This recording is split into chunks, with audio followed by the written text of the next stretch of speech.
Climate Council members that will know who is here on the call today. Thank you. We are now recording this event. So this is on the public record. So thank you all for joining us and for acknowledging that component there. So again, I began this call as the bringing this call into order, and Sue stepped in clutch. So thank you for that. But would love to give an opportunity for the Climate Council Subcommittee members to introduce themselves and then for us to know who else is in the room. Sue, thank you for starting that off. Did you want to say anything further? Just that I'm thrilled to be here as the co-chair and also member of the Climate Council.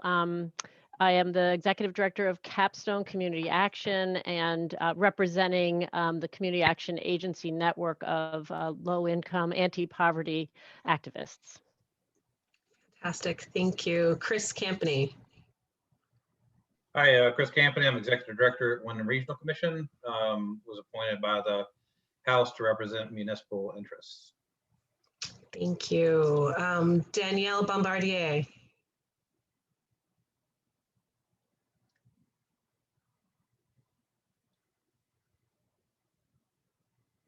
That's okay if you're not able to unmute at this point. Iris.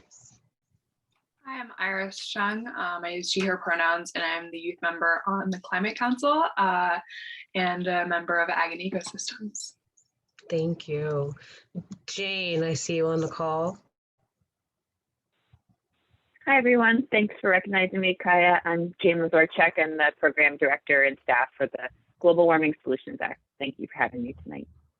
Thank you. Nadia. Hi, everyone. My name is Nadia Marquez Paps, and I serve as co-chair for this subcommittee. I'm located in Manchester, Vermont, and serve as a law clerk at the law offices of Wilmington, Campbell, Bent, and Stasny. Thank you. Thank you. I'm trying to go through the membership list of the folks that are who is here. Who else am I missing? Hi, I'm here, Sarah Phillips, Director, Office of Economic Opportunity. I'm one of the co-chairs and glad to be here today. And then also want to mention, if I can go ahead and just tag Maddie, who's here tonight, stepping in for Kelly. Maddie, go ahead. Yeah, hi everyone. I am stepping in for Kelly while she's on parental leave. She should be back in just a couple of weeks, but for now you'll have me. She is representing small business on the Climate Council. She's also part of the cross mitigation sector and just transitions. Super excited to be here and looking forward to it. Thanks. Perfect. Wonderful, thank you. So anyone else, just to make sure that I'm not missing any other of the subcommittee members? Perfect, thank you. So if any of the members of the public would be willing to share, and then we will move on to introduce one of our special guests that will be helping us with the next portion of the agenda. Nadia, Kaya, we might also just allow the staff for the committee to introduce themselves at some point. Of course, of course. I can go through the list. David, did you have an opportunity to introduce yourself? I haven't yet, but my name is David Plum, and I am facilitating the work of the overall Vermont Climate Council and trying to be helpful in the subcommittees as well. Fantastic, thank you. I appreciate you. I see Ross. Yes, hi. Good afternoon, everybody. Ross McDonald, Public Transit Program Manager, and these have been very helpful for me to participate in, keep in mind, and to improve our outreach and public notice processes already. So this has been very helpful, and thanks for having me. Thank you. I'm going through this list here. I'm trying to see whom else. Not everybody has their titles associated here. Go ahead. I was going to say Amanda's here. Yes, I was about to call on Amanda. Thank you so much. Go ahead, Amanda. Can you unmute? Hey there, my name is Amanda. I work at Capstone and I'm staffing this committee. Thank you so much, Amanda, for being here. I see, I'm trying to go through, I'm seeing an Abby. Hi all, good afternoon. Abby Willard. I work with the Vermont Agency of Agriculture, Food and Markets, and excited to be staff support for this subcommittee. Okay. Would anyone else like to introduce themselves as well? Are there any other folks, either staff that are coming from other subcommittees that want to introduce themselves? Sure, I All can members of the go. public. I apologize I'm not able to share my video today, but my name is Liz and I am a staff support from the DEC. I'm actually an AmeriCorps member and I serve with the Eco AmeriCorps program through the DEC. So happy to be here. Sorry you can't see me. Thank you for attending. There is someone that joined us by phone, and we don't have your name here on the record. So I just wanted to note that you're welcome to this meeting. Thank you. Any other folks? I'm seeing a Claire. Well, and Danielle's trying to jump in too. I think, did you start? Hi, Danielle. Hang on, we still have you on mute. It's so frustrating.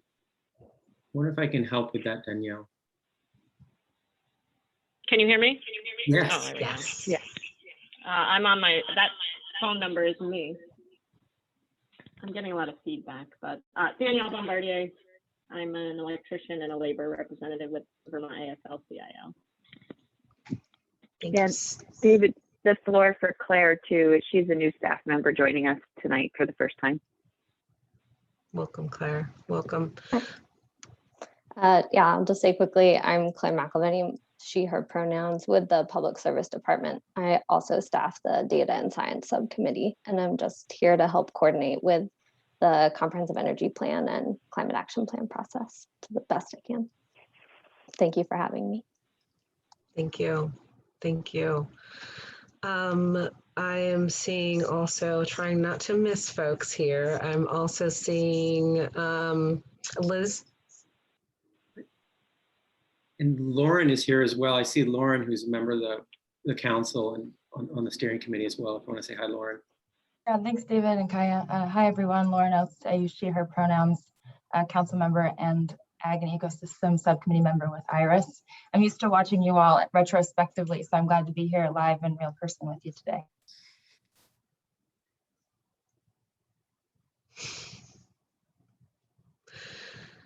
Okay, thank you all for your patience as we've gone through this process and we're trying to make technology work for our best interests. I wasn't actually able to hear you, so I did hope that you had a chance to introduce yourself. Did that work at all, Lauren? Okay, fabulous, thank you. So if there are any other folks that want to introduce themselves, I'd love to give them that space. Otherwise, I'd love to be able to pass this over to Sue to introduce our special guest for this next section, introduce this next section. But if there are any other members of the public that would like to introduce themselves for the record, please feel free to unmute and do so.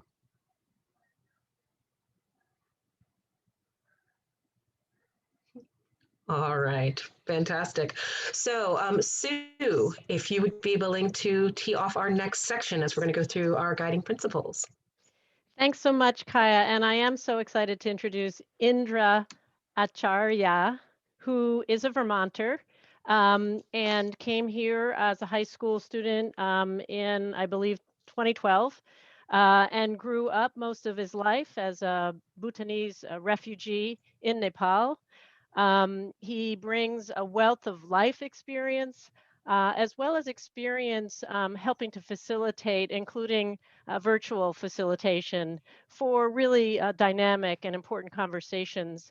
And I know this because we at Capstone, he is here with Capstone. We've hired him to support our work in this effort. And we have also worked with Indra in our board, diversity, equity, and inclusion work. He has actually worked and done a workshop series with the entire Community Action Network. So I've seen his work and I hope he'll be able to help us today think strategically about bring out our voices as we begin a difficult and interesting and important conversation together. So I'll leave it there. Indra, I didn't want you to not say anything about yourself. So sorry to embarrass you. Go ahead, Indra. Well, hi everyone. If you can't hear my voice, some of you heard me, but it's getting better. I'm still recovering, so I have my electrolyte right next to me. Good to be here. As Sue said, my name is Indra. I use he, him, his pronouns. I am a former refugee and a native Vermonter at the same time. And oftentimes people are like, wait, but let's forget that part. And I am excited to be here. I will start by saying, today's Earth Day. And I think the discussion around climate council, climate justice is important. And we are also doing the work that was Native Americans, Native peoples. I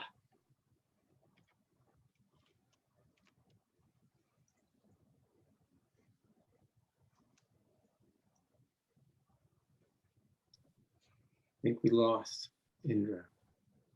Shoot. Did I freeze? Yeah, you just froze for a second. Is it back on now? You're good. Yes. Okay, sorry. I was acknowledging, I was doing the land acknowledgement, just need to acknowledge. And the second thing is, as we are talking here, comfortably so in Zoom room, there are a whole lot of people who continue to be marginalized because of the system, be it because of their own identity and existence or whatever. I just want to say that, and I don't think that's up for debate or discussion. Let it be just that. Having said that, I come in without a vast knowledge of what's already happened here, but my goal as I see it is we will be thinking more about the guiding principle, what should be the guiding principle of the Climate Council as we think about the just and equitable transition. And that will be my focus. And if there is any organizational knowledge, history that I'm missing, I hope you'll forgive me towards the end, or you can, stay in the Zoom room or call me and yell at me. I'll be okay with it. In the beginning, I just want to set up one ground rule. A lot of time people tend to have a lot of ground rules, and I don't want to go through them because out in the real world, when people are really existing for who they are, I don't think there is a whole lot of rules that have been set up for them. And here, I think we should be able to deal with that. That's kind of how I see it. But as we are speaking later, when we talk about the guiding principle, one thing that I would like to request us to do is, before you say something, I like to keep a piece of paper right next to me and do a tally and say, this is me speaking for the first time, second time, third time, whatever the time it is. That is just so that we all kind of recognize who's taking the space, who's not taking the space. So before you speak, if you could do that, that would be great. As we start talking about guiding principle, and I'm a little, all over the place, but I'll get started. In the beginning, I don't want us to start thinking like more broadly about the guiding principle for the whole group. I want to invite all of us to kind of take a deep breath because I know the work is taxing and doing it over Zoom is really hard. Let's all take a deep breath. And begin to think about you as a person, the identity that you have, your own existence, and you as an individual. And please, write it down in a piece of paper or computer, whatever works for you. You for who you are, a wholesome person, a wonderful, equal member of the society, a wonderful Vermonter that we are, glad to have. What do you think should be the guiding principle for this Climate Council from the perspective of justice and equity? You as a person, not thinking from your role, the communities that you represent, but you as a person. And by guiding principle, I am thinking more from the perspective of values that it should have. What should be the values that it should, strive to gain? What are some of those values? And it's not to share it out loud because we come from different personal experience, lived experience, and different identities. What should they be from your own personal lived experiences? And if you're kind enough, just note it down, write it, whatever you want.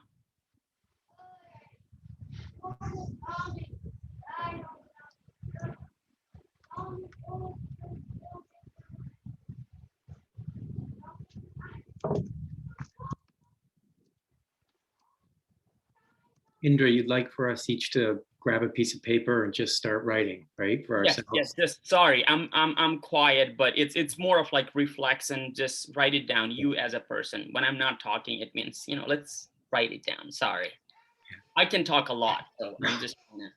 Silence is great. Yeah. And let's do that for next 30 seconds or so.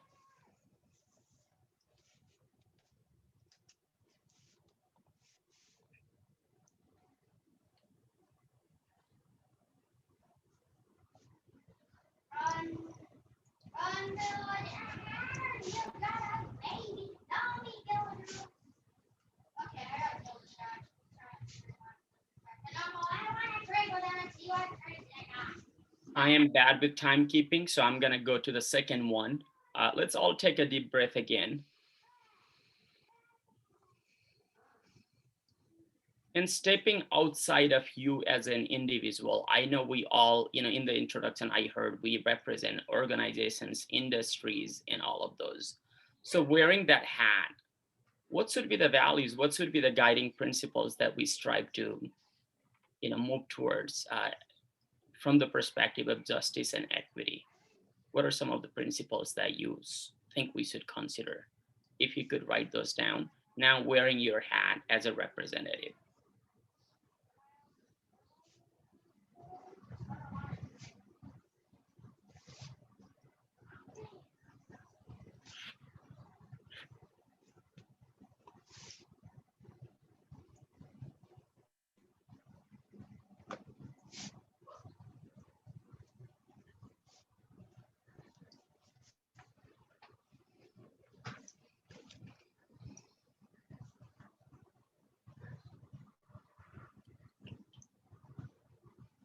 And I'll say next 30 seconds, but I may jump in at any time. So if I'm jumping too fast, do let me know, but in 30 seconds, I'll pose another question.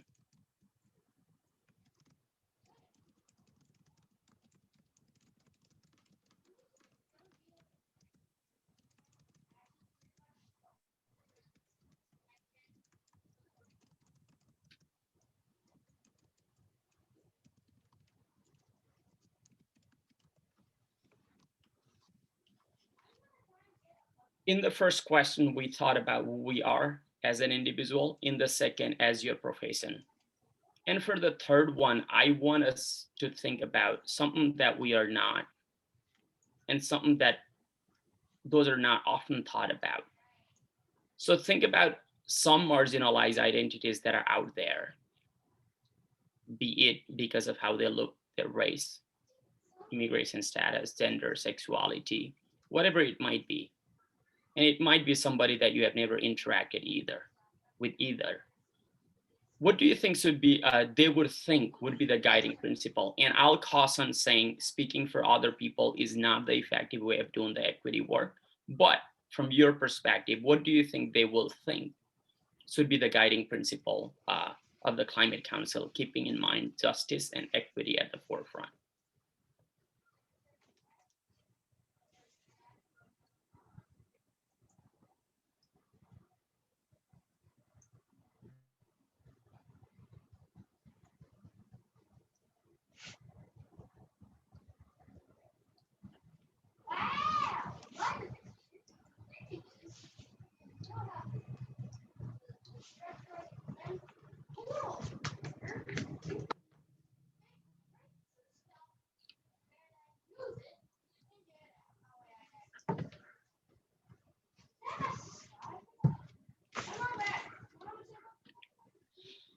And at the end, I want us to take another deep breath. What do you think general Vermonters, and there's no one definition, like I said in the beginning, I'm a former refugee and a native Vermonter. So what do you think the general Vermonters would want us to think as the guiding principle for the Climate Council, thinking justice and equity at the forefront?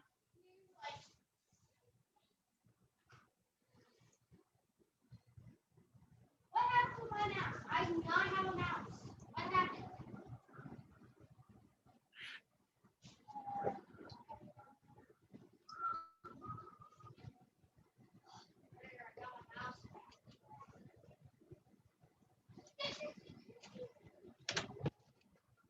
And this can continue. I'll say something. We just did something without defining a whole lot of things. And I don't think, like we can get at it later as we were talking. We didn't define what justice, what equity is. We didn't define what guiding principle is, but we thought about like values, keeping identities and existence of people at the forefront. Before I go into like kind of coming together and working through the guiding principle and having a dialogue, I think it's better rather than do a large group share out to kind of go in small group and talk about what we wrote down and think through, the things that we wrote down, either in a piece of paper or computer. So David, we had talked about it. I don't know how this works, but I will rely on your expertise here. I would love to have great news for you, but unfortunately I have terrible news, which is something's wrong with our settings here that doesn't allow me to do any breakouts. So tonight we're going to do this all together in this one space because I just can't seem to solve that problem. So we're going to have to do a plan B approach, Indra, and have a conversation about what people wrote Flexibility and down. adaptability are one of the guiding principles here for my training right now. So and I think we will limit this mostly with the committee members, if I'm not mistaken. There is no one question. I'm not posing a simple question to guide us through this discussion, but as you are writing through, all the lists that you wrote, and as you were thinking about it, what came to your mind? What stood out? What did you think? What are some of the things that you just want to share it out loud to the group? I think that's my question. And with that, I'll be muted.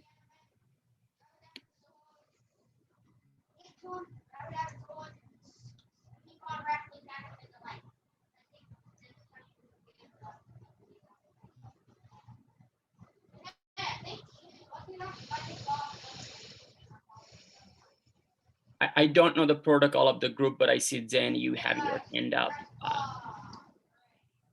Well, I guess what has come to mind over and over for me lately and translates into some sort of value or principle for me is taking as much time as is needed to get it right.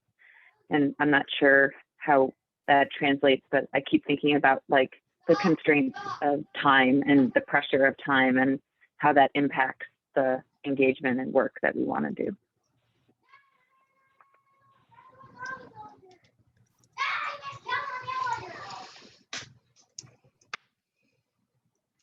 I think I'm trying to see if there's other hands. I apologize. This is technology day for certain.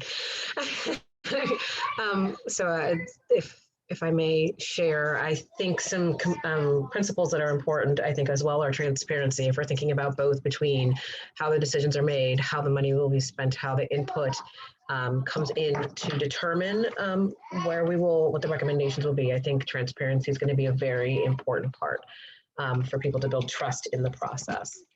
So that's a value that I'll bring.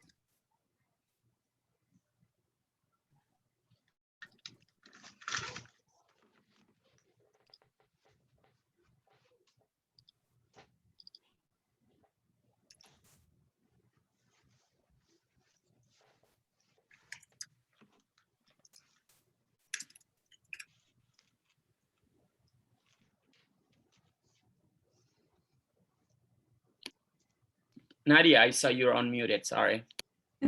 Yeah, hi everyone. I'm Nadia. This is the first time I'm speaking.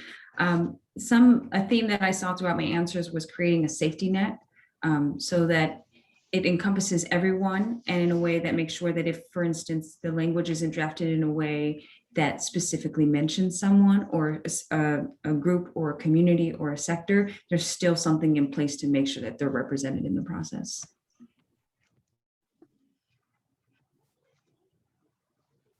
I saw a hand up, but it vanished. So generally when I do workshops, I generally say unmute and speak. I don't know the protocol of this room, so please unmute and speak. I don't really have the word for what I'm looking for, but I guess realness and executability. I grew up in coal country in southwestern Virginia, and the coal economy has been declining for decades. There's lots of proposals to try to do something for coal families, but it never really seems to help. So I'm trying, hopefully Vermont will be different. I hope we have examples doing some of this work in different sectors of not only in job sectors, but also in communities that have been impacted unjustly and unfairly. And I just hope that we can keep this, for lack of a better term, keep the conversation real about what we can actually do. Because if you promise and don't deliver, people are going to lose hope real fast and they're going to get angry.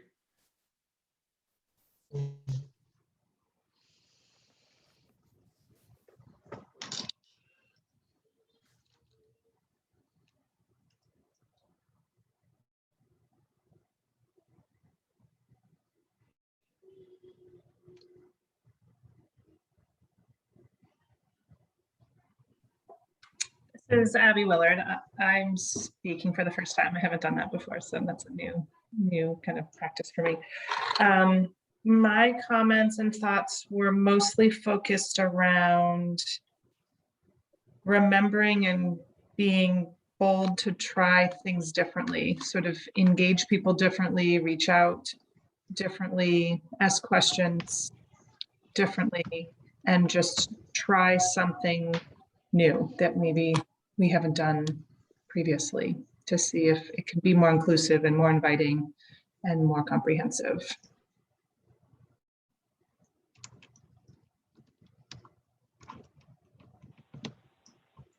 This is Sarah. I was looking at the themes that are standing out in my thoughts. I think one is this idea that during the climate transformation or climate whatever policies we put in place, that we aren't leaving people behind. There's this sense that this movement could leave a lot of people behind, I think. And tied to that, but a little bit different, is this opportunity to make things right and how critical that part of it is. So, and that matters to me in how we make investments. And it matters to me, and I think others, in terms of like, are these climate policies we're going to put in place going to make my life as a marginalized, low income, or otherwise disenfranchised community member harder and more expensive? Or am I going to be able to participate fully in this new climate economy?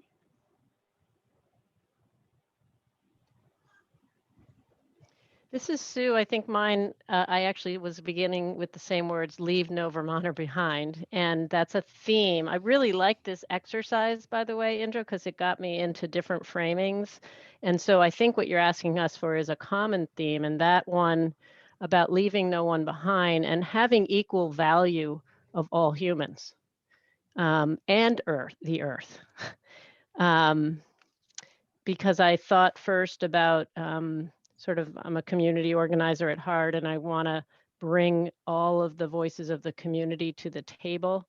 And I think from my work, I'm particularly focused on the economic impact that some of the policy decisions might make, and wanting us to think about policies that both improve the environment and help reduce disparity, economic, social, racial.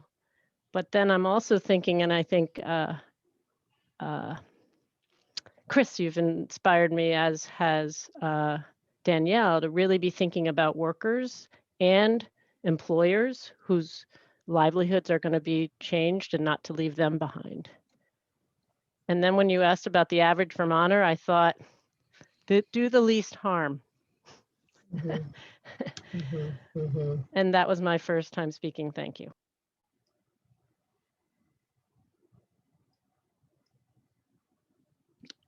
All right, we have heard from 6 people, just in the number count. And moving forward, if we could do that, like, the time you're speaking, that would be great. This is a great start for us to thinking about, what are some of the themes that are recurring. And I want us to be reminded that, there was a document that was sent out thinking about, what other states have done, what are other, principles that they have used. And the first round, we are thinking more in a raw term, what comes to our mind, like thinking back at how we were overpromised, but it was not delivered from my experience, right? Like that's what we heard. We thought about like, we gotta be real. And I think this is the realm that we are about to enter, which is more, let's be a little more professional. And I use that word super lightly because if you see me in person, you'll be like, he does not do that. And even from me chatting, you won't think that way. But we will be using a Jamboard, where I want us to start thinking more from the perspective of, if this were written down in a piece of paper, and by that I don't mean grammatically correct or anything, but like if they're written down as the guiding principle, just from this exercise of you thinking from your own perspective, and after listening to 6 other people, what should be the guiding principle for the Climate Council, keeping justice and equity in mind? And knowing that I personally haven't worked with y'all to define justice, equity, or even like, climate council or anything, but you have engaged in that practice before. So what should be the guiding principle? And I think David will be sending us the link to, or I can, yes, see. And for those who cannot use the computer to do this, there is another way to do it. And that is, you will need to text this long with my last name in it. It's Indra, I'll Jachary 570. That's a long one. If you're unable to use the computer, you can text that to 22333, and that will send the response back to us, which we can add to the Jamboard. This should be in operation. So, if you can't do it on computer, that's fine. You can text. And for those of you who haven't used the Jamboard before, I have left couple spaces. You might be thinking, what is that? With like some dots in there. I actually started, so sorry to interrupt, Indra. I was actually taking notes on it and taking notes from what people were saying. And what may be helpful is people can improve those notes and work over them. Okay. So it's not blank right now, Indra. It's it has the notes from folks that were speaking. Okay, we can start like changing that up, and we can put it up as like a shared screen if y'all prefer. I would prefer to see faces than the screen. To be honest, we can look at that screen simultaneously, but let's just, like working towards more of like what should be the guiding principle. And if there is a need, and if you can bring the sticky in, I can add a couple blank ones where you can just type it in. And if there is any confusion about what we are doing, please feel free to ask. I don't know if I have an answer, but the thing is, we are kind of working towards if we can come together to define our guiding principles.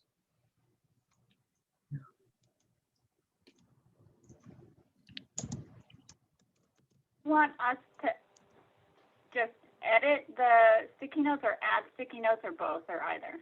Both, and like if there is any, do not edit. That's one thing that I want to talk about. Like if somebody has written something down, except for the ones that David wrote, let's not edit that just yet. We can edit together because the ownership of the work that people have put in, we should talk before we start making any changes. Sorry, I'm bad at explaining rules at first, so. That's great.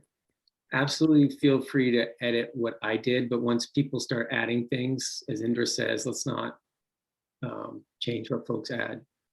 Add something next to it if you want to add on to it. If anybody needs a quick tutorial on this, if you click through on that and you're looking, I can see there's a lot of people on this Jamboard right now. There's, better part of, almost everyone is over on there right now. On the left-hand side, if you click in the middle one is a sticky note. You just click on that and that allows you to start typing a sticky note. And you can write out what you want. You can also just make it text. You don't have to make it a sticky note. And that's lower down, the second to the bottom on the far left.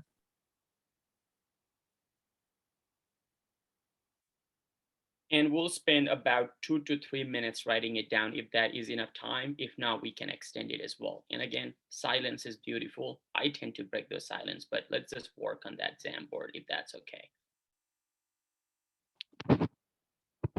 Can you repeat what we're at? You're asking us to write principles here. Yeah, right? The guiding principle that you think we should consider should be considered as we are drafting it. Yes.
if I start speaking, does it feel like there is more need of time and I should take a pause? If folks need time, you can private message me. There is no need for group message. Like if we need some more time, that's fine.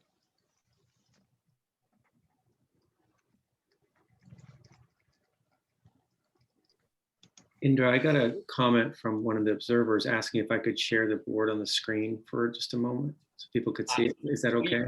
We are going to do that right after we are done writing it. So perfect. Just let me know when you want to do that. So if y'all are done writing, the next steps that I see, and I will kind of outline at first just so that we are not confused, because I know there is a lot of confusion about what we are even doing. And I can sense that, and that, you know, I can prepare for it.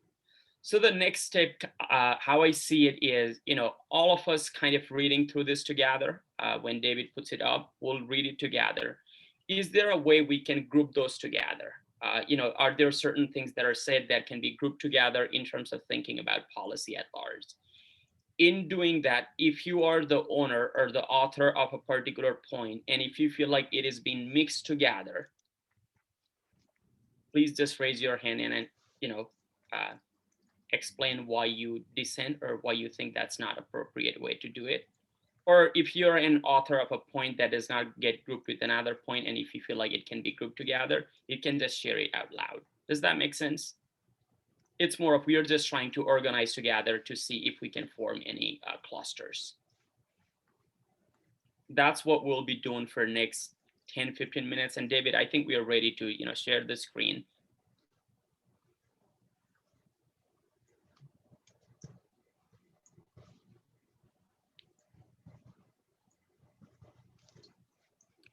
And if we could do, if we were in person, what I call the gallery walk of what is already written. And if folks want to volunteer and read them out loud as we are doing it, that would be great too. I generally don't do it because with my accent, it's hard to hear sometimes. So, you know, it's a joke, but, you know, if somebody wants to volunteer and kind of read through them, that would be great as well. But let's just do a gallery walk of what's, you know, written already there.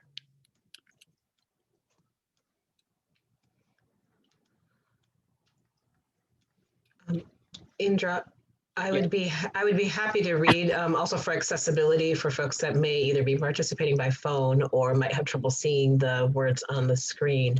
But so do you want to give some time first for people to have a chance to read it and then I go through? Okay. Yeah, that would be great. Thank you. Sure.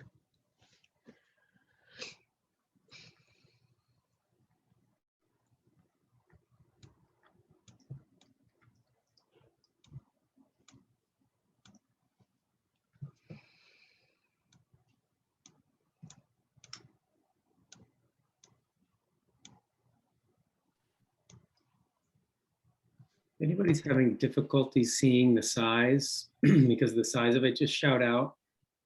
And if you wrote one that has a lot of words in it, if you can think of how to artfully take out a few words, that'll make the text size bigger without losing the meaning.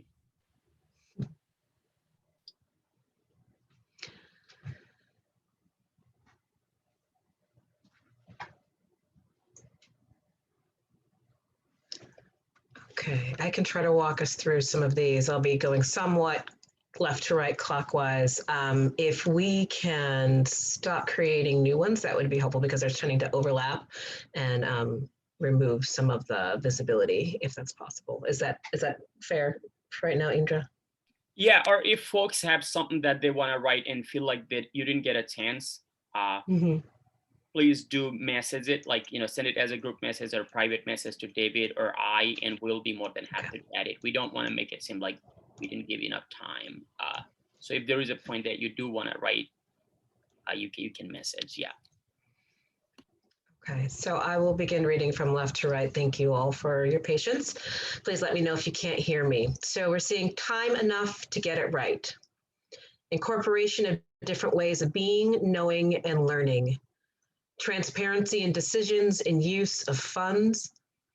Economic opportunities for marginalized communities are given a higher preference. Don't leave people behind, making sure people have a voice. Every Vermonter should be able to look at the climate action plan, understand it, and see themselves in the plan. Everyone should be able to say, I see where I'm part of the plan. I see now how I benefit and what my role is. To keep the conversation real, don't promise what you can't deliver.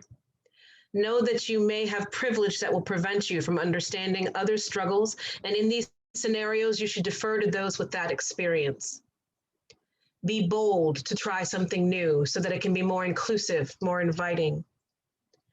Be wary of Vermont becoming a virtual greenhouse gas, yes, reduction and renewable energy colony within the Northeast to solve the greenhouse gas reduction and problems of other states. Recognizes that that investing in community renewal is critical to supporting frontline and fence line communities. Engagement and participation from BIPOC and marginalized populations will improve the outcome. Least harm done to those harmed. Having equal value of all humans and the earth. Setting the seed to continually engage with the public as we transition to implementation. Restorative, make things right. Bring people in now. Invite input and info at every step. People might not know we are meeting weekly on outcomes that will impact their lives. Face the harm that has been done by focusing on the healing and new strategies for engagement.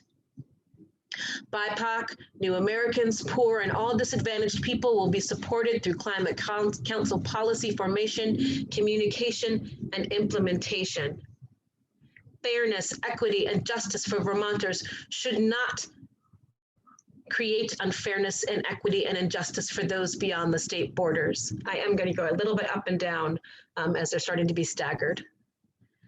Lifting up those who have most need first, even if it means that benefits are weighted towards that group. First, do no harm. Do not implement policies that exacerbate inequalities, that make life more complicated, less affordable. Think about who might be left behind, workers, employers, communities. Make sure that every Vermonter has the opportunity to fully participate in the climate economy. That means policies and programs that are accessible, targeted, and affordable.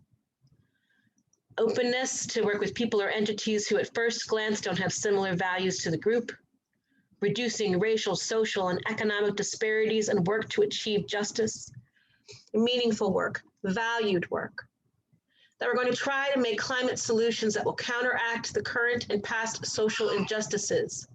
That we will consider non-traditional data and metrics to define success and track progress towards meeting goals equitably. That we will ensure an inclusive process for seeking input, ensure access and transparency to the planning process, engage diverse voices and communities into the planning and decision-making process. And my cat has things to say about that. Make sure that folks are not only not left behind, I think this means, but consciously check in to make sure that folks are lifted up, to increase participation from the workforce, people in the communities who will be impacted, that everyone at the table has the ability to convey their own message. Uplifting voices means making space for them to speak, not summarizing what they say. Understand that no policy will be race neutral.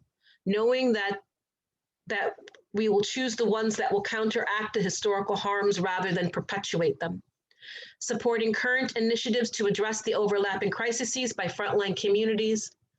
Elevating the voice and the needs of marginalized communities such that future policies to reduce greenhouse gas also reduce economic, social, and racial disparities to advance justice. Climate action must address and not exacerbate inequalities for Vermonters. Environmental justice is a critical component of social equity. Asking for the opinions and ideas of others, fair labor standards, decreasing the wealth divide and empowering workers, and that our climate goals will only be met if we can be inclusive and seek full population input and representation. And finally, jobs guarantee with jobs transition and social supports and retraining the workforce. Thank you, Kaya. If we could take a deep breath one time, it was a lot. That would help us a lot.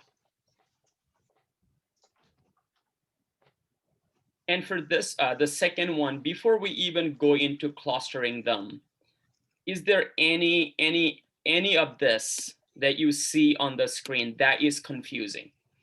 By that, what I mean is because of, you know, comprehension or the biases that we bring, the positionality that we have, or whatever the reason that might be. Is there anything on the screen that is confusing where you want to kind of clarify what that means? Every time I think something won't work. And please feel free to just ask it. Like there is, you know, it's a space where we are discussing, you know, more of. I am busy right now. It might need new batteries. I changed the battery. Oh, okay. It didn't do it. I think we're getting a little Okay, bring it here. family life in Kaya's home, I think.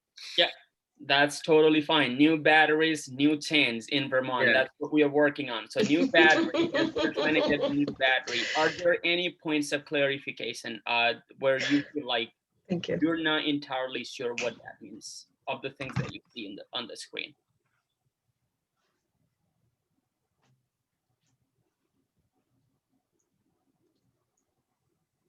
Can I ask a question? Because I think I know what something means, but I wonder if we all have the same understanding when someone says jobs guarantee, what that means. Okay, does the original author of that mind speaking? That was me. A jobs guarantee is just making sure that everybody who wants a job will have one. Okay. Thank you. If there are any follow-ups, like anything that we want to ask, and thank you for pointing that out, Sarah, that, you know, we may not mean the same thing when we see the same thing. So if there is any point of clarification, please do ask.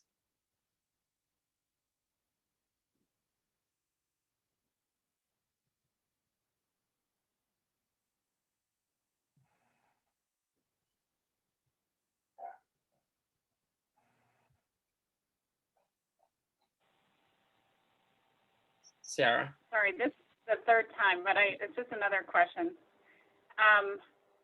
And I'm embarrassed to say I don't know what fence line community means, but I would like that to be explained. And as we saw before, would the author like to respond? Whoever authored that.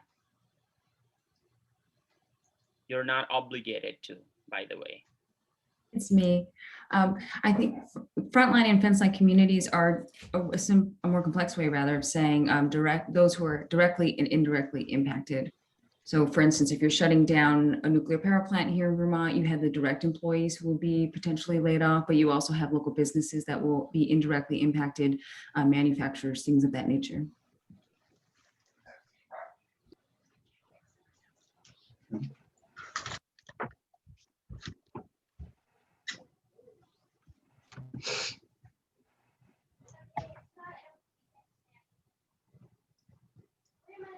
I am not a committee member and a facilitator, but I'll participate in this.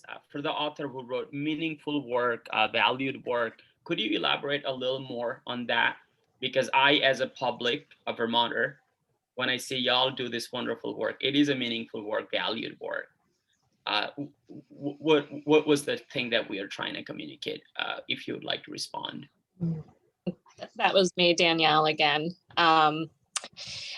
What I mean by that is that the work that people are doing is valued, so that any work performed of Vermonter is not kind of left behind, like we're putting value on people or putting value on the earth, that we're also putting value on the work.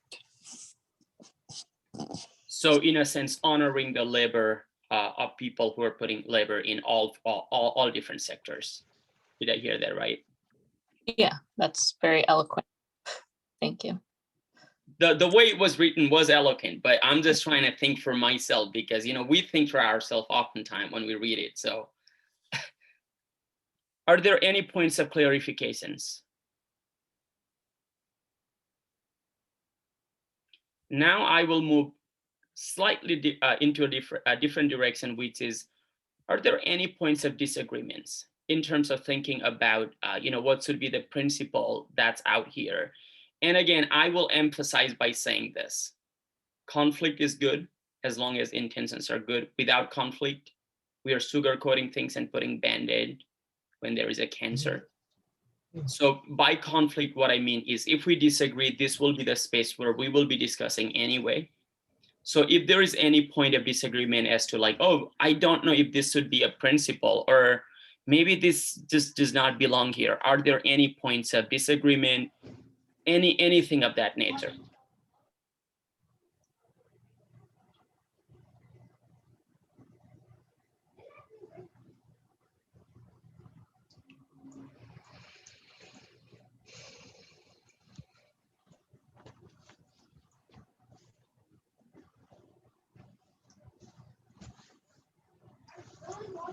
Wonderful. If there are, I think there are other platforms where we can share as well. I'm also looking at time, which I'm not used to oftentimes when I do the workshop. So now, is there a way we could try to move things around and make a cluster? Because I, as a reader and as a public, see that there are some points that can be brought together. And I will start with an example, knowing I'm not a committee member and this is not an executive decision, just a public who's here today. One way I can see is BIPOC, New American, poor, and disadvantaged people will be supported together. And one that was talking about the previous harm and not committing the future harm. Since there is the history of committing harm to this group, I kind of see those, getting together in a group from my observation. Is there a way we could kind of move things around as we are doing it? And we will be kind of quiet as we're doing it, but if you're moving something and if you see your point being moved to a place where you think it does not belong, please unmute. And this will be kind of anarchic discussion point where you don't have to say how many times you're speaking. This is where we will just be chatting as if we were moving things around in a chartboard or blackboard if we were doing it in person. So we'll just be moving things around. Is that clear? I don't know if my instructions are that good. So we will just be moving things together, around just to make clusters. That's what I'm trying to say. So, but if you see your point being moved, unmute yourself. You do not have to say how many times you're speaking for this, because the anticipation is we'll just be chatting rather than sitting here quietly looking at one another on a screen. So here's my question. How do you move things? You just sort of click on it and you can just move it around? Yeah. Thank you. Sorry, I assume everybody uses Jamboard. See? It's the generational divide. What can I say, Indra?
I'll break the silence. I'm just seeing how hard it is to kind of organize with a tiny screen and everything moving around, but it still feels like, you know, it's everything is together, but we are moving there. So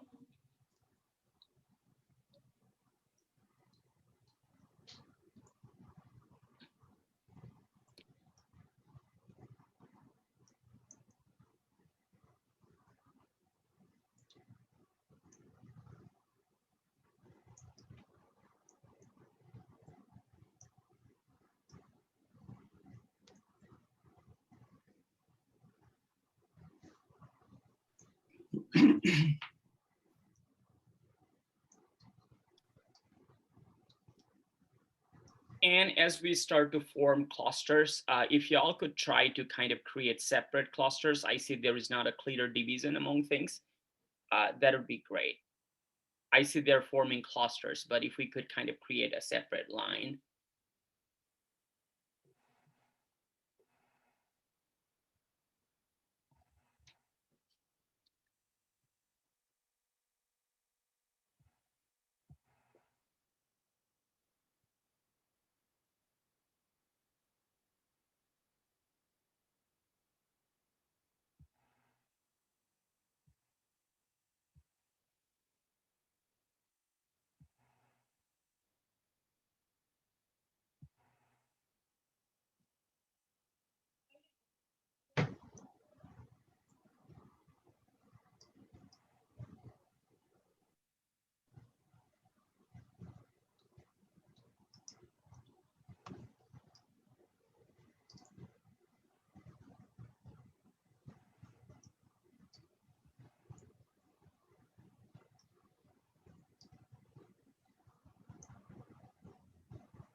Indra, I wonder if it'd be interesting to test some of the assumptions that are going on as people are doing this, like around, like, why are we clustering certain things? Maybe it's, Maybe not.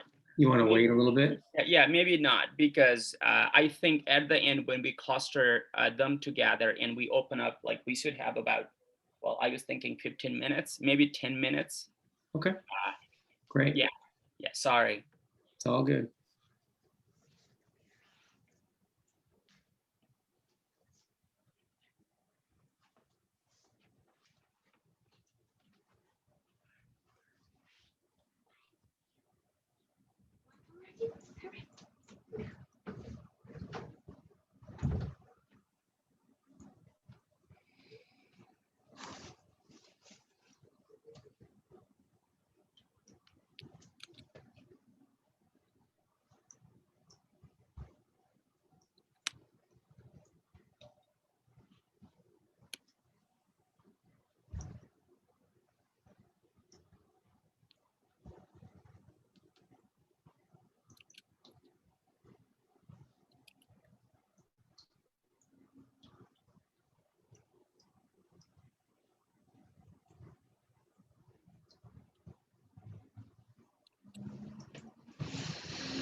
I will say let's spend about 2 more minutes trying to kind of bring them together. I can see the clear lines being created now, and nobody is unhappy about their thing moved around. This is a wonderful, very peaceful group.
Well, it's still clustery, and now we can just kind of sort of stop, but this will be an ongoing process. And I will address what David asked earlier, because that's an important question. Even when I come in as a facilitator, I come in with my own thinking and my own way of understanding, and this is where I will reveal what I was thinking. Whenever we talk about the guiding principle, and I've done this with a couple of organizations, we're talking about, what should be the values that we should strive for. And, we bring together a couple words and we tend to think that's the value, but oftentimes there is a deeper understanding, there is a deeper meaning to what we are trying to communicate and what we are trying to measure and what it may mean later down the road. So like when we are clustering, the way I look at it is, as the committee goes to like writing its guiding principles, even if the words that are written in one cluster is not included in the value, the headline, could that be used in terms of describing what that value means? Could that be used in terms of measuring whether or not we are going achieving that, guiding principle? Because measurability came as one of the value, but is that something that we should be incorporating in terms of like every single guiding principles that we have? So that's the reason why I started with value, kind of clarifying, disagreeing whether or not it should even be a value, the guiding principle. And we started kind of thinking about, can they be grouped together? Because I don't imagine this group wants, 40 different values, because after that we'll start losing the meaning. So that was kind of the exercise that I was trying to do. But, making meaning out of it and what do we want to do with it, that's not, a part of why I'm here. That's up to y'all to figure that out. But I think that's where we are right now. We have clustered them together. Is there a way the group can come together and define a particular guiding principle from each cluster and utilize the thoughts that were in there, either in terms of its description or in terms of the measurability aspect? So now that we have, I think I have 10 more minutes, I will just open it up. And this time, please allow me to be muted because my voice is going down. That's not the reason, but can we have a conversation together? And I'll be posing questions if needed. Do we see anything in each of the cluster? What stands out to you in each of the cluster that you see on the screen?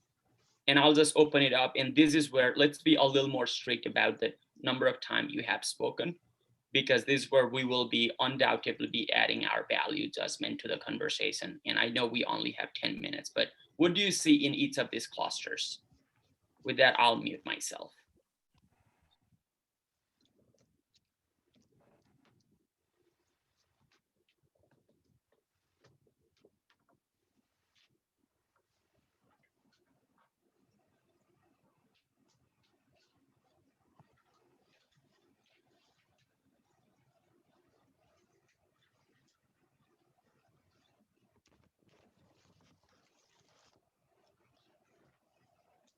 Hi there, this is Amanda. I'll just speak quickly. This is my first time speaking.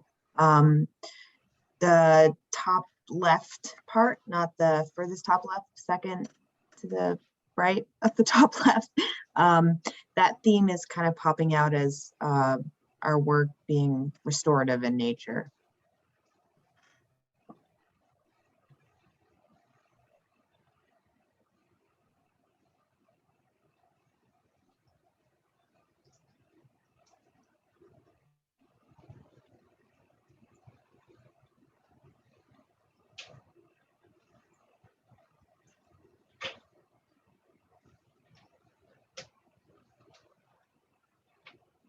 Hey everyone, this is Nadia. This is my second time speaking. I think if you look at the cluster in the lower left, a theme that jumps out to me is the reduction of harm, removes the undue burden, and ensures that the burden that is carried is equal amongst everyone.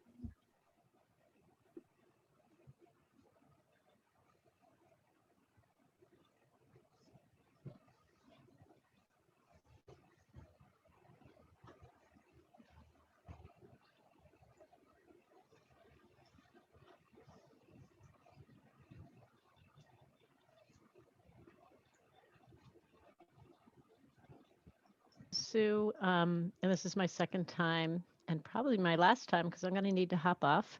But I see a cluster that is just to the right of the cluster that Amanda was talking about, meeting people where they're at, as being really pushing forward an inclusive engagement process. Yeah, there's a lot underneath that, but that's, I think, the value.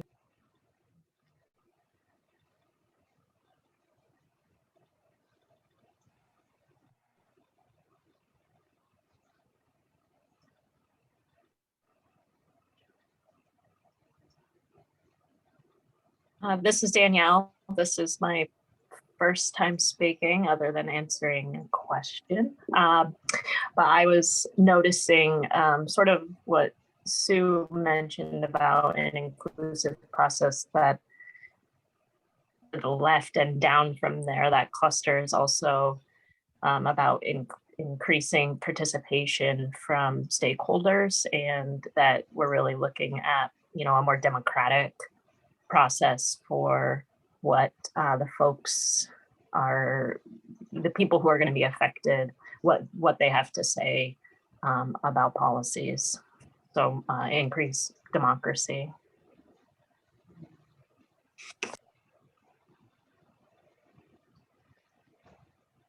My name is Maddie. This is my first time speaking. I see that the cluster in the lower right-hand corner is about continuous improvement within Vermont and outside of Vermont as well. But making sure that once you set a policy, that you follow up to make sure that the policy is actually working and counteracting past social injustices and climate injustices. Thank you.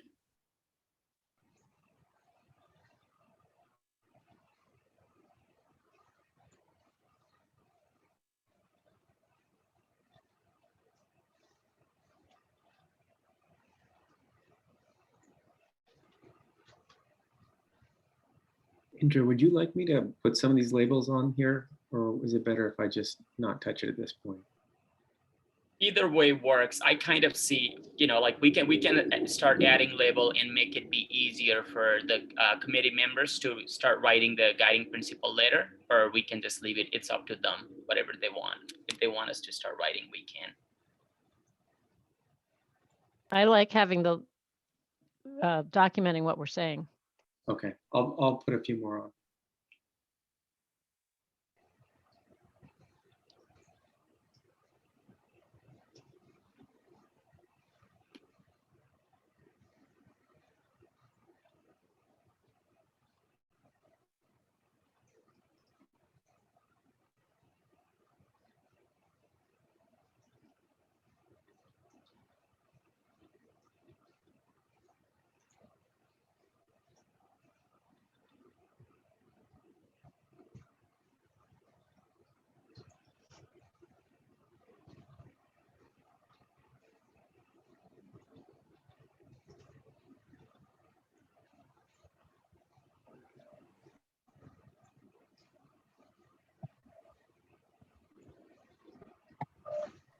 I stopped sharing so that we can see each other, and also so I can write without it being distracting. And with that, we have 3 more minutes. So I think, you know, we can kind of sort of stop. I will kind of summarize what I attempted to do now and what I think is the step forward. And again, this is as a public, as somebody who's supporting to one of the agency. So we came together with a lot of values that we think we bring as an individual, the organizations that we represent, thinking about the people that are not at the table or that we don't represent, and also general Vermonters. We did the individual exercise. Was it the most effective way? Like, can we do it all at once? That, you know, that we can debate, but we attempted to do that. We started putting all the values together in raw thought processes, and we started clustering them.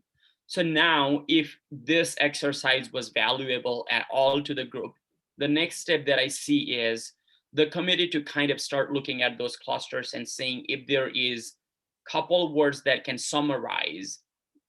By couple word, I'm not putting a limit on the word. Y'all have seen the sample from other states.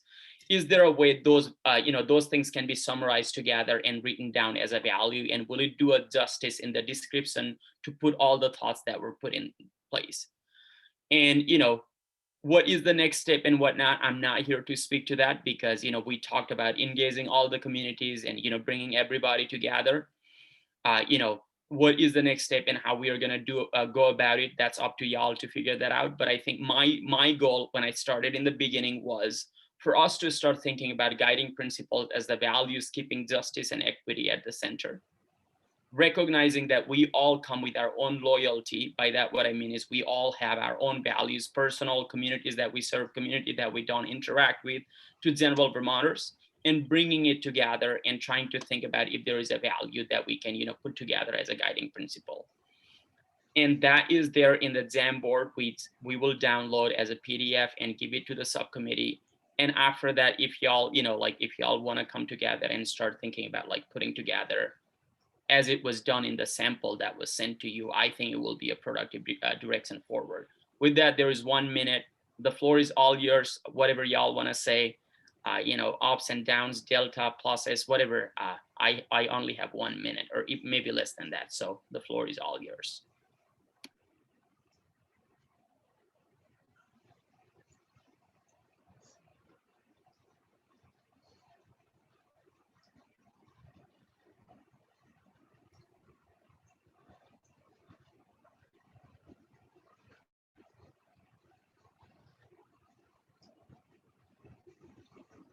Sue says in the chat, I need to go, but want to say thanks for this creative and productive engagement around our values.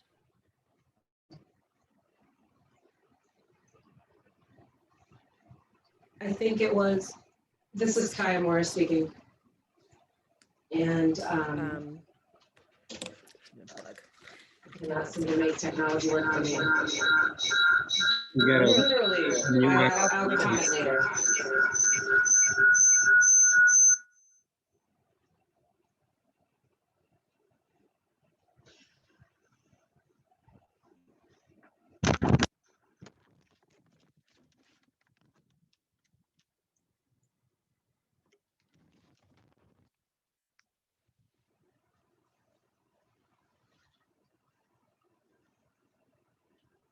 I do apologize. It's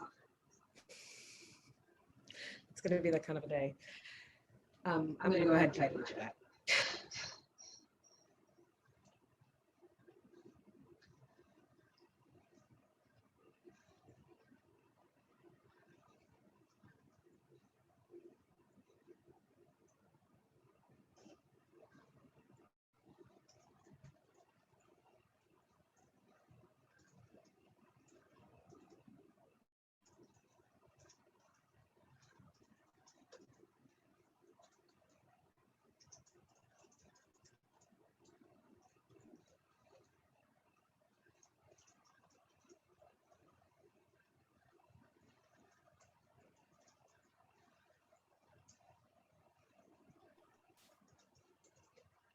So while Kaya's typing, if there's anything else to say on this section of the agenda, seems to be someone's got 2 devices. I wonder who has 2 devices.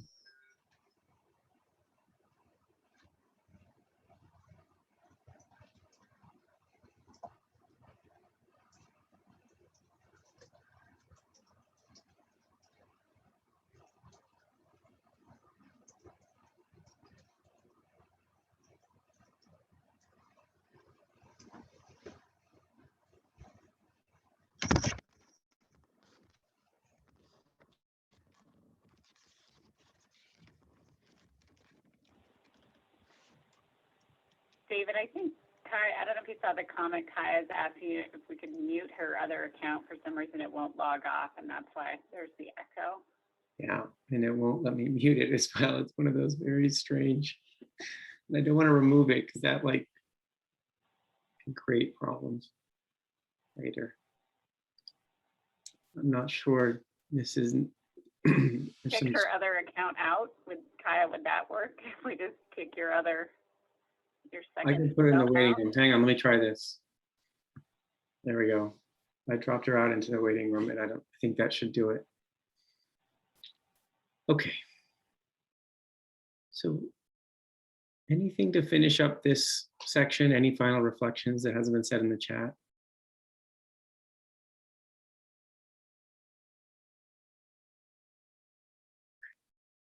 Great. So Nadia and Sarah, I think Kaya was going to be guiding this last piece of the agenda. I wonder if one of you want to pick that up and just run with that as well. She sorts out some of the tech problems.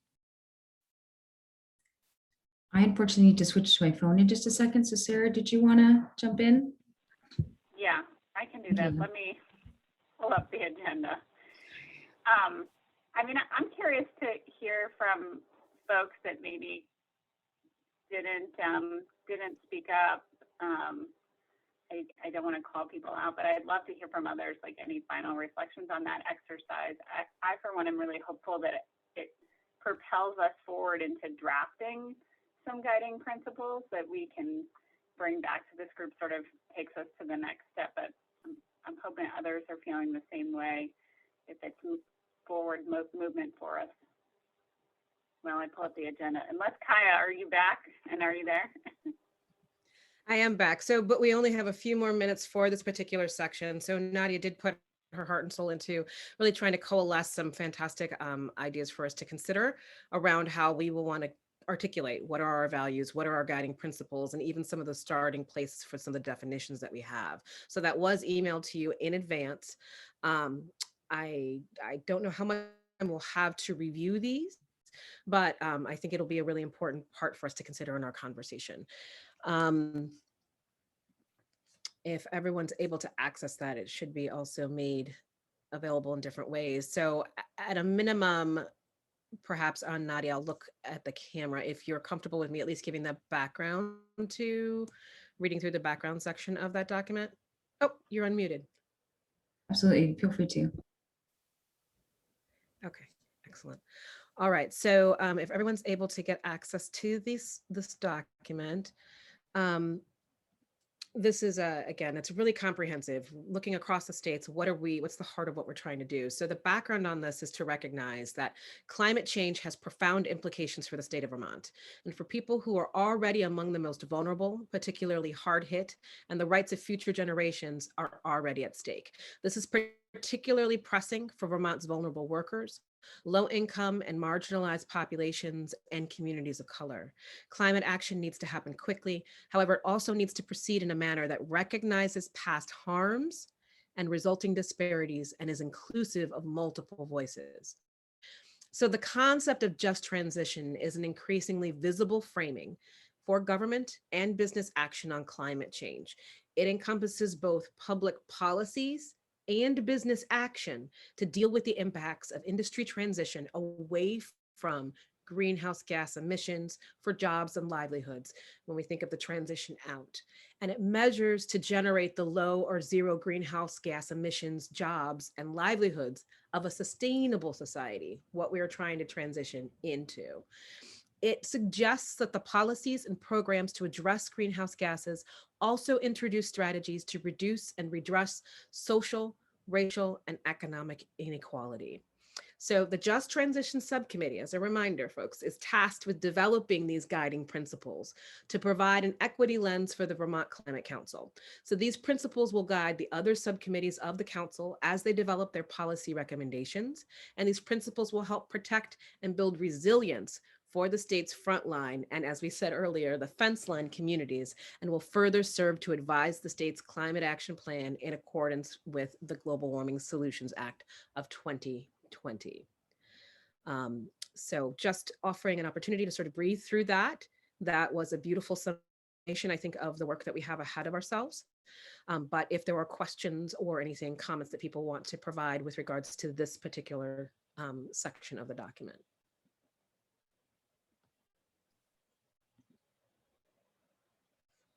I'm happy to share that on the screen, Kaya, if that's helpful, or if that would be distracting. We don't need to do that.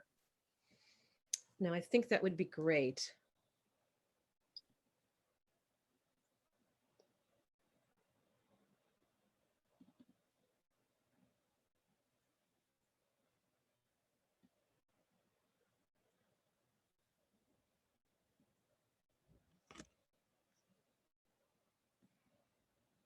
There we go. Thank you, David.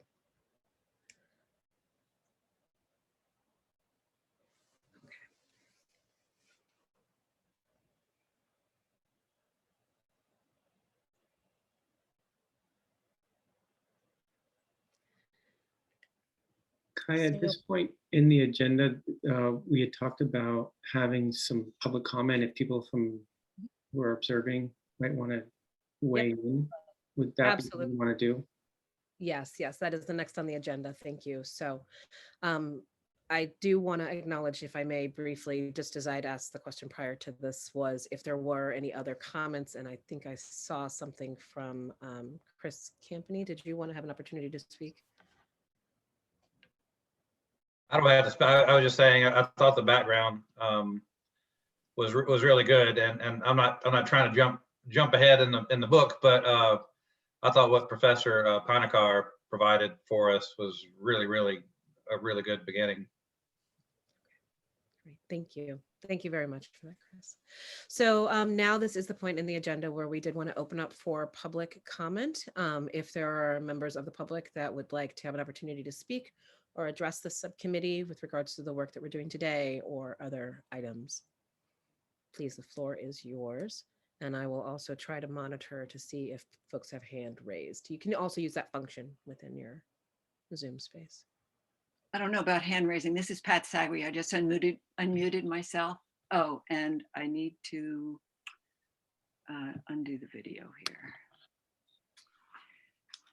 here. So a couple things that jump out, and I'm glad that you read that information before I commented, because I'm hearing a disconnect between that and sort of that charge and some of the things that were raised by folks when you were doing the board, the sticky notes, and particularly around sort of like the tent of concern.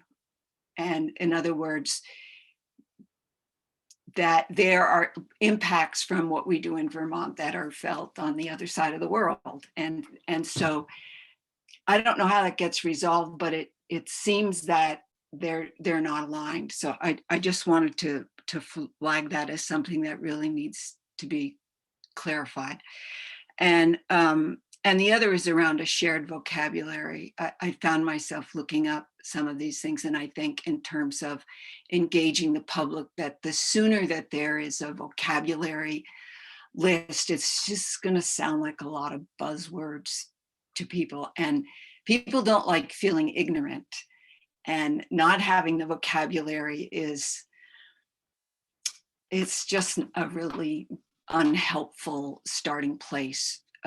So that's just the other thing that I wanted to flag, but I appreciated being part of this. So thank you for everything you're doing. Thank you, Pat. Anyone else?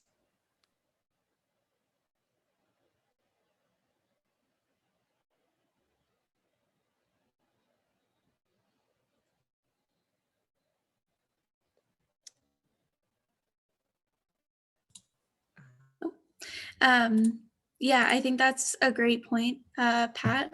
And it gets me thinking about if we're going to be working with. Buddy? Sorry, am I freezing? Can you hear me? Okay.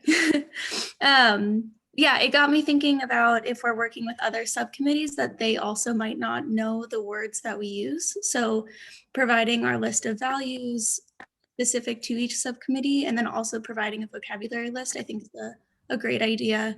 Make sure that everyone is on the same page, as we can support them as much as possible while they create their policies as well. Thank you.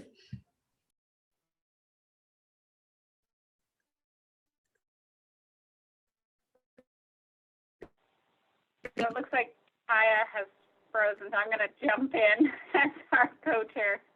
I know Nadia has to go to the phone here in a second. So I think we're at that section. Thank you, Maddie. I appreciate that. And any other public comments from folks before we move on our agenda? We're just pausing for public comment.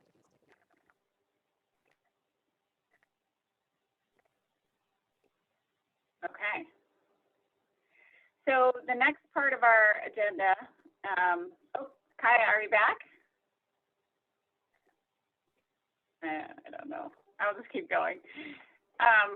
So the next part of our agenda is to approve the minutes, and so we operate by consensus. So I'll just say, does anyone have any questions or comments on the minutes?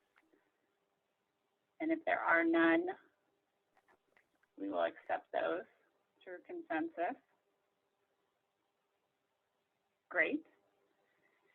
I don't know of any other additional announcements other than to remind folks that there is a Climate Council meeting coming up on Monday.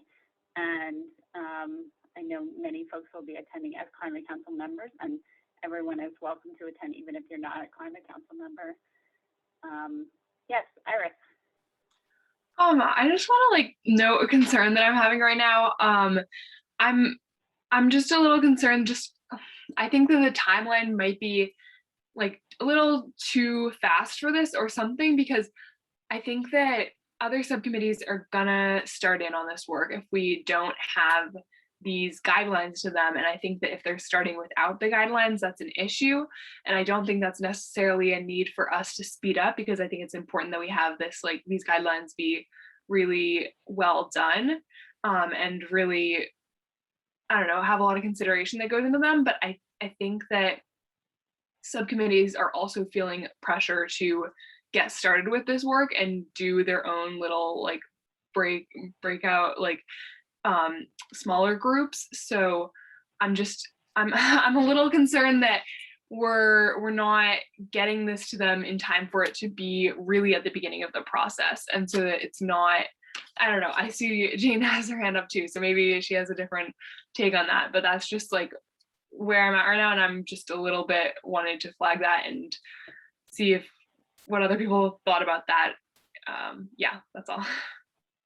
No, thanks, Iris. And Jane, I'll call on you in just a second. Just a second, Jane. Because I think, Iris, your point is well taken. And just to remind folks, the timeline that we've been trying to move forward is to get out draft guiding, what we call preliminary or draft guiding principles to the subcommittees by the end of the month. So that's the timeline we've been working on.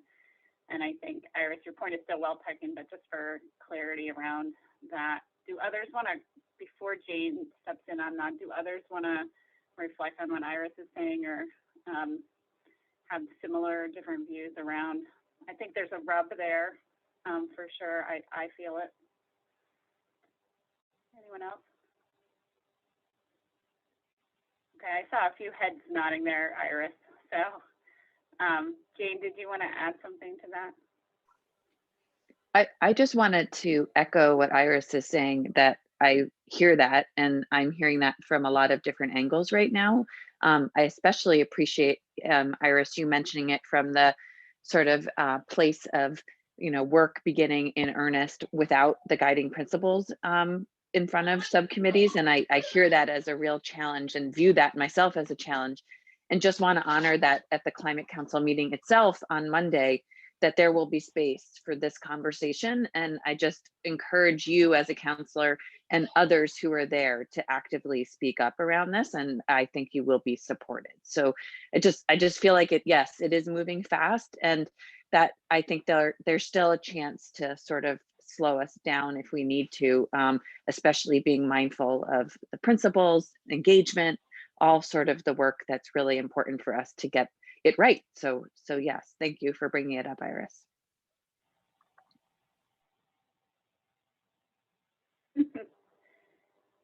Great. Yeah. Did you want? Oh, Iris took her hand down. Okay. I just want to honor that. I think there is this.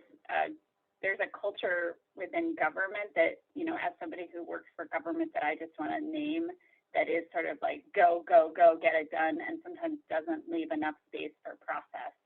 And I feel like what's been really powerful in this for me has been, I haven't always worked in government, and it's been a good reminder how wonderful process really is in terms of getting to the substance. And so I've really valued this group for that. So And I know others hold that in their hearts as well. So I'm looking forward to Monday's meeting for that reason. Kaya, you look like you're back. Do you want me to keep going, or do you want to step back? Still trying to see if things want to function. So I appreciate you stepping in, Sarah. Thank you. And I appreciate everyone's Yeah. It's the curse of the co-chair facilitating. This happens every week, whoever's doing it. So the next piece, I think, on our agenda is to report back from other subcommittees. So folks have been attending other subcommittee meetings, and this is just an opportunity to have folks name things that may be coming up in those subcommittees that would be helpful for this group to be aware. So it doesn't have to be sort of a full report back of the whole meeting, but just kind of what's rising up for you in those meetings. So maybe I'll just start, and we don't have a ton of time on our agenda for this today because we wanted to make sure we had enough time for the conversation around principles. But I'll start with rural resilience. Was anyone able to attend the rural resilience? And I don't remember when every subcommittee meets, so it may not have met. Anyone? Okay. How about, oh God, I'm not going to remember the subcommittee. How about Agony Ecosystems? I went to that one. I've been on that one. A big part of the conversation there was the prioritization matrix. Again, we went through an example. I can drop a link to one of the versions of that in the chat. But part of that was a conversation around how to incorporate principles of equity and justice. And and it was a bit possibly premature, and it was just sort of an interesting conversation and thought exercise. But I think that one of the things that they're also really looking for is the guiding principles, because they're feeling a lot of pressure to do the work fast. And then also prioritizing the work that they're doing and doing that equitably. So yeah, that's my update. Thanks, Iris. Anyone else from that subcommittee? Okay. How about there's, oh gosh, it's called data and something. What's the data and something? Danielle, you're on that subcommittee, I think. I did attend yesterday, and there was a lot of conversation about measuring greenhouse gas emissions, which went way over my head. And then a little bit of talk about the work plan, and it sounds like they'll be splitting up into smaller groups moving forward. Great. How about cross mitigation?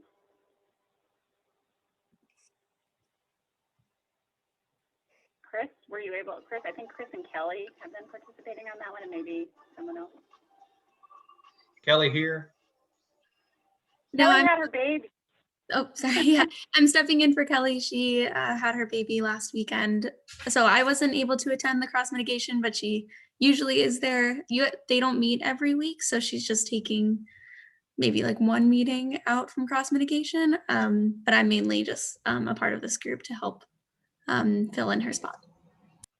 Thanks for doing that, Maddie. And I should be able to start attending next week. I tend to have conflicts when they're meeting, but I think I can carve that time out. I think especially since they're going to be talking about planning, which gets into municipal stuff and all, I think I need to kind of be in on those or be aware of those discussions. Can I ask a question? But let's finish the report outs first. I just had a question. Yeah, if it's not about the report out, let's keep going on the report out, Chris, and then come back. Yeah.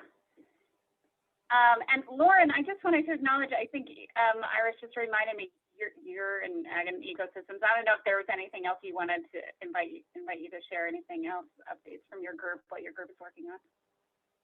No, I think Iris captured it really well. And I'll just echo that we're certainly, as we're working on figuring out how to prioritize and evaluate strategies that are coming up, would benefit greatly from guiding principles and any type of guidance you could also provide as a full subcommittee here on equity assessment and opportunities therein. Trying to bake those in as best we can, but not wanting to get out ahead of you all as you're doing the good work in here. So, and thanks to Iris for sitting in on both of these subcommittees. Really appreciate it. Great, thank you. And I think, did I get all the subcommittees? Did I miss any? Okay, I think I got them. Thanks, David. David's done. Chris, what's your question? This is a subcommittee question. I'm trying to get my head around, is there any subcommittee or breakout or anybody else trying to capture some of just the real nuts and bolts, almost household level things that we're talking about in terms of solutions? And so, like, one of the questions I've raised before is just real nuts and bolt thing. Are we really talking about, converting every home in Vermont to 200 amp service? That may seem like no big deal, but if you're going to convert, we have a lot of older house stock. A lot of the stuff is 100 amp service. That's 200 amp service times X however many homes we have, at about probably $3,000 per home. Just some basic nuts and bolts type things, because sometimes I worry. I'm thinking about, this is somewhat tangential, but there was a requirement this year that, by golly, you had to have your oil tank inspected, and if it failed, you had to have it replaced. And there were some programs to help with that, but a lot of folk didn't know it until it was kind of winter and they couldn't get oil in their tanks. And there's just a lot of things, practical things like that. And it caught a lot of people unaware. I'm sure a lot of lower income people who couldn't afford the $3,500 to replace their tank in their basement unaware, in spite of the subsidies. I'm just hopeful that somewhere we've kind of got a net to catch just some of the real practical realities of what we're talking about. And that gets back to part of my comment too about, being very real about all this. Because I worry that sometimes at state policy levels, we pass things, and maybe there's going to be some kind of subsidy and some means testing. And of course, then the means testing itself can be very burdensome to the people who have the least means to do the means testing. But I just hope somewhere we're trying to catch some of the just real practical household level things that the decisions that are being pondered are going to mean. Chris, and that gets to the kind of part of our purpose and principles and all. Yeah. I heard that reflected in a couple of the sticky notes on the board that we did earlier, but I think it's worth pulling out that, thinking about that. So I'm at least going to make a note that we sort of incorporate that. I think it's a point well taken. Okay, I'm going to keep us going. Kaya, yes. So, I think, I appreciate that. I think if we move along, we'll get into some of these pieces.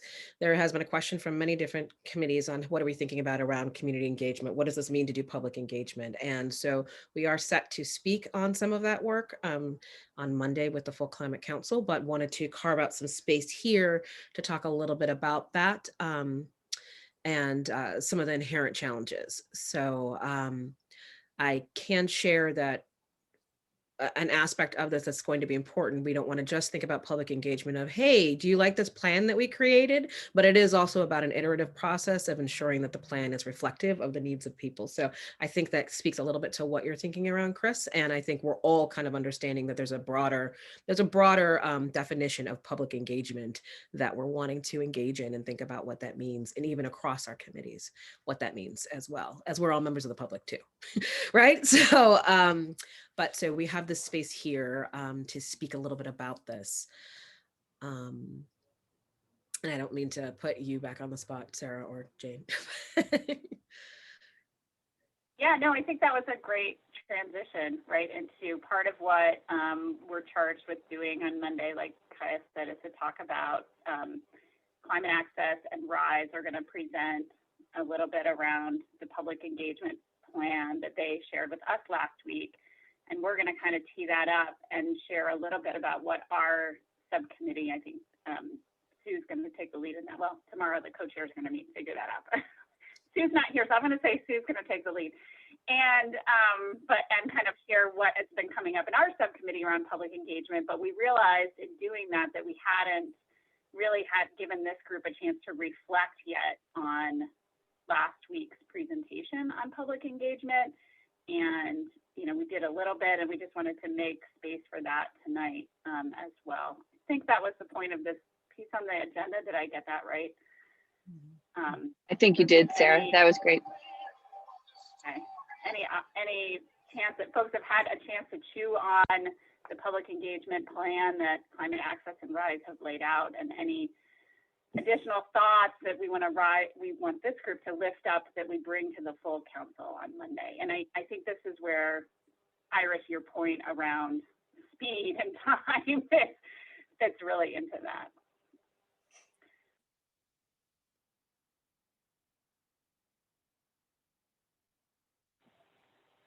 Anyone else? I mean, I think part of it's like we didn't want as co-chairs to like false represent this subcommittee and say, oh yeah, the subcommittee loves this public engagement plan, because like we haven't really had that conversation. So I think this is just kind of us checking in with the full subcommittee and be like, what did we think about this public engagement plan? Does it reflect the values that we have been talking about and the desire of what we wanted a public engagement plan to look like or to feel like? And what was it missing? Or, you know, and I would welcome each. I know not everybody was there last week, so it's a little tricky, but anyone who wants to reflect on any of those things.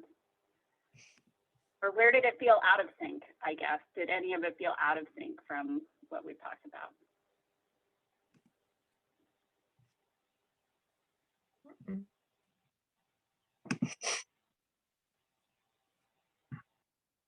Jane, go ahead. Thank you. I'm really testing my skills navigating Zoom from my phone for my first time. So I just wanted to also reflect that what I'm interested also in continuing with this subcommittee is the conversation around the role of just transitions in helping to refine and implement the vision of that proposal that you heard from, as well as the role of sort of coordinating a space for the other subcommittees to come in and out of, to both inform and reflect on the proposal in front of them, but also how do we bring them in as we learn from the public engagement and, you know, refine what they're thinking about within their subcommittees. And I'm sort of interested in, maybe not this week, but maybe next week, at this group, like really starting to think about what sits with this subcommittee, and how does that subcommittee facilitate those sort of cross-pollination conversations to ensure that everybody's engaged and thinking about public engagement, which we know all the subcommittees have a voice in and want to be part of. So I just wanted to present that. And I really think that Monday, as what I heard from the consultants last night and the co-chairs, is not to think of it as the be all end all of the proposal. It's just the start of the conversation about what is the right level of public engagement and what is the right timeline for that. And we're going to be constantly revisiting that through your subcommittee and others over the next few weeks and through the whole process. So just a start. So I just don't want people to feel like if we don't get it right, that we've missed our opportunity. I really feel like it'll be ongoing.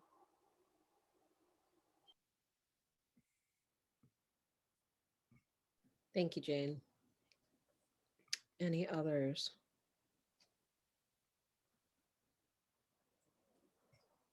Amanda. Thank you. I just want to, I hope that or something I personally think is important is keeping in mind the boots on the ground aspect of public outreach, which I thought was really compelling in the environmental justice workshop that UVM and BLS held. Their stories about, you know, going door to door was really compelling. And I obviously know that's kind of hard to put in place on a statewide basis, but I think strategies like that are really important for engaging people who aren't typically engaged. Thank you. Can I ask a follow-up of Amanda?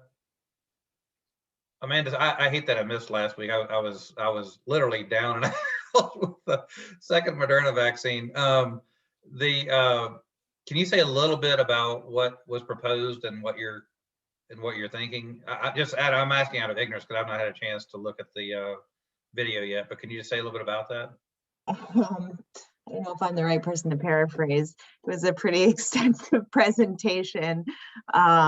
Not to say that there wasn't face-to-face engagement plans that they presented. I think there was, but it did seem a little bit higher level than our group had kind of spoken about, our group's intentions that we've spoken about in previous meetings. So I just think that one-on-one community engagement seems like something our group's really interested in doing to make this process as authentic as possible. And it didn't seem like the highest priority on their list. And I understand with our timeline that is going to be a challenge, but I personally feel like that should be.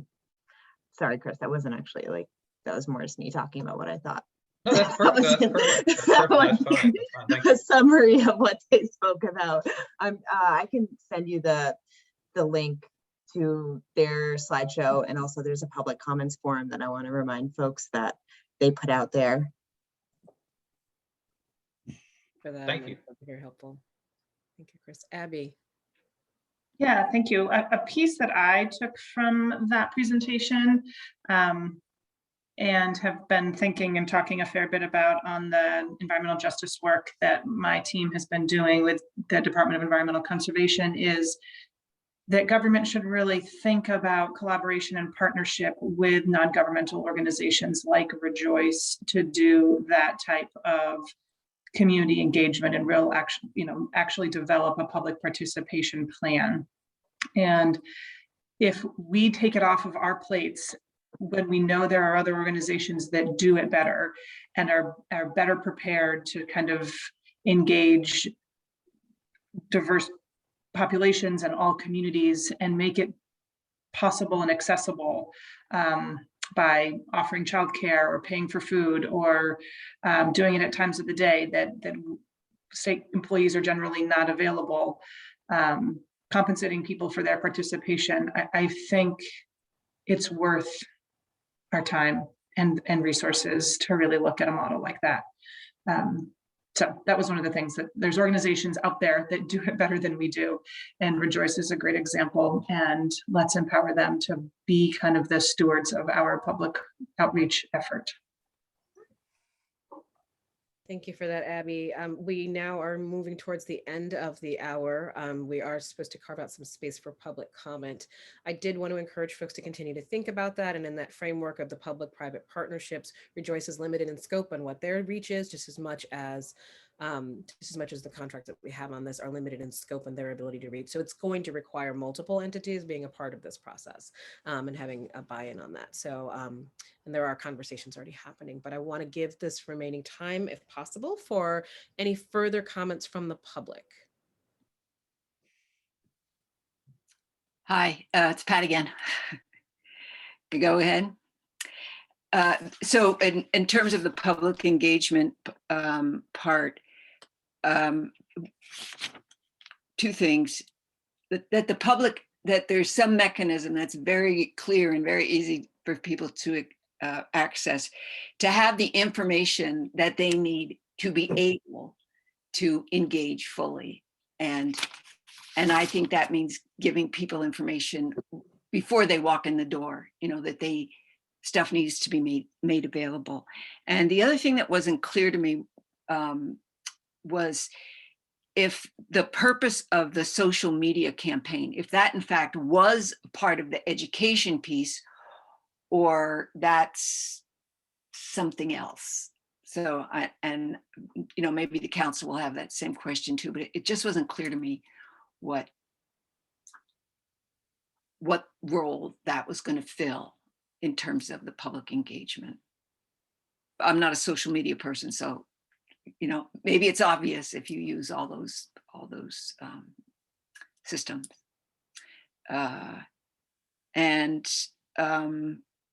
Yeah, that's all I had. Thanks.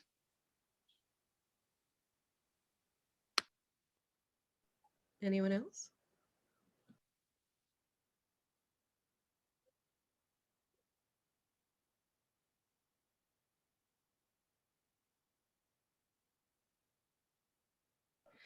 This has been a really incredible meeting, and people poured their hearts and souls into this work. Thank you so much to Indra for joining us today and facilitating that conversation and that brainstorming. What a great way for us to come into alignment, better alignment with our values.